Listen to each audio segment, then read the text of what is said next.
share and subscribe to Vishwasam.in. ఏ పార్టీని సమర్థించడానికో ఇంకెవరినో విమర్శించడానికో ఉద్దేశించిన కథనం కాదు. వాస్తవాలు తెలుసుకునే పరిణతి ఉన్న వాళ్ళు మాత్రమే ఈ స్టోరీ చూడండి. ఓ వర్గం మీడియా అంతా గ్రీన్ మ్యాట్ మీద సభ పెట్టి గ్రాఫిక్స్తో గిమ్మిక్స్ చూపించారు అని మోతెక్కించడం మొదలుపెట్టిన 24 గంటల్లోనే గీతాంజలి మరణ వార్త రాజకీయ ప్రకంపనలు పుట్టించింది. ఈ రెండింటికి సంబంధం ఉందా? ఎన్నికల ముందు కోడికత్తులు విచ్చుకత్తులై ఎగబడ్డం, గొడ్డలిపోట్లు గుండెపోటుగా మారడం చూసిన ఏపీకి ఇలాంటి సందేహం రావడం సహజమే. అసలు కారకులు ఎవరు?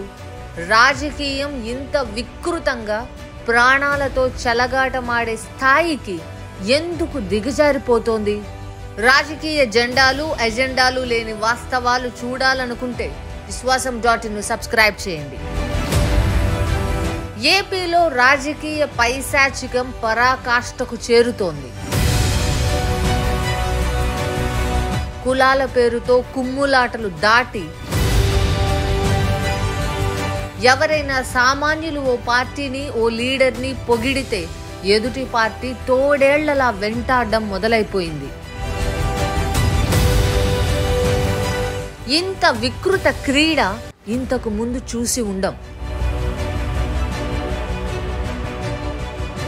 దానికి తోడు గత ఎన్నికల ముందు వివేక హత్య, కోడికత్తి కేసు చూసిన ఏపీలో హత్యల ఆత్మహత్య అనే ఆందోళన పెరుగుతోంది.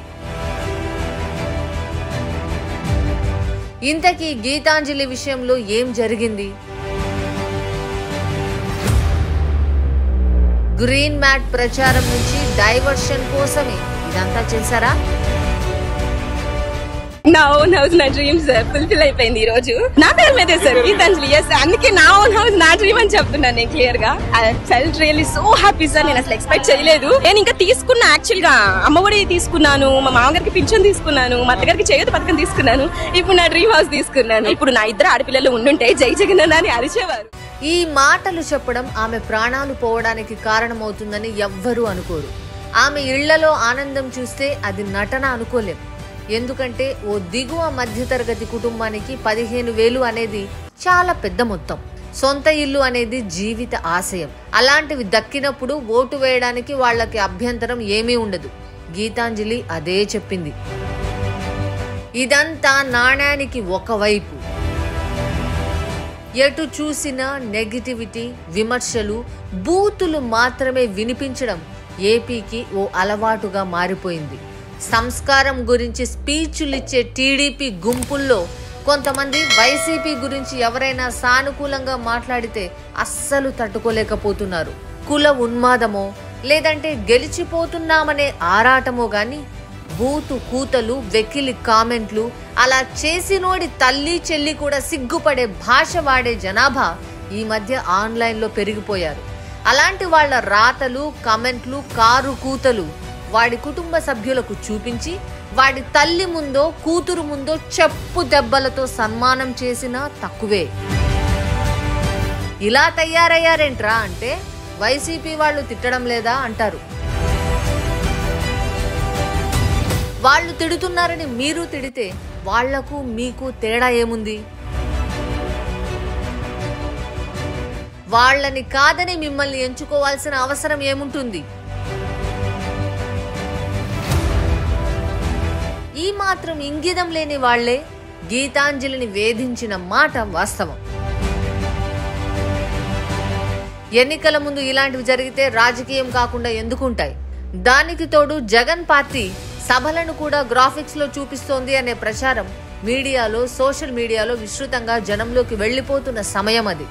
అందుకే గీతాంజలి వ్యవహారం ఇంతటి వేదనాభరితంగా తయారైంది. ఇందులో ఎవరిది తప్పు అంటే సమాధానం సింపుల్.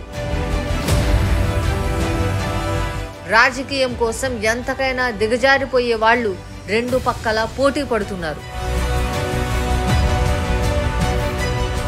వ్యక్తుల వ్యక్తిగత జీవితాల్ని, మహిళల ఆత్మగౌరవాన్ని దెబ్బతీస్తే ఇక వాళ్ళు తమ ప్రత్యర్థుల గురించి పాజిటివ్గా మాట్లాడరు అనే ఉగ్రవాద ఆలోచనలు పెరిగిపోయాయి. అందుకే గీతాంజలి లాంటి సగటు మహిళ బలైపోయింది. మహిళలు రాజకీయాల్లో విస్తృతంగా తిరుగుతున్న రోజులివి. చంద్రబాబుకి ఓట్ల కోసం భార్య భువనేశ్వరి తిరుగుతున్నారు. ఆమె సోదరి పురంధేశ్వరి బీజేపీకి అధ్యక్షులుగా ఉన్నారు. అటు కాంగ్రెస్ లో షర్మిల కనపడుతున్నారు. ఇలాంటి వాళ్ళు కనీసం ఇప్పటికైనా ఆడవాళ్ల ఆత్మగౌరవం, సభ్యత గురించి మాట్లాడకపోతే, పార్టీలకు అతీతంగా ఒక మాట మీదకు రాకపోతే, ఒక చట్టబద్ధమైన ఏర్పాటు జరగకపోతే ఏపీ రాజకీయ రాక్షసం ఎటు పోతుందో ఇక ఊహించలేం. ఇలాంటి ఉన్మాదం విషయంలో ఇప్పటికైనా ఏపీ కళ్ళు తెరవకపోతే అనాగరిక, ఆటవిక, సిగ్గుమాలిన జాతిగా ఏపీ చీ కొట్టించుకుంటుంది. పరువు, ప్రతిష్ట, సంస్కారం లేని రాష్ట్రంగా పాతాళానికి పతనమవుతుంది. Like, share and subscribe to Vishwasam.in.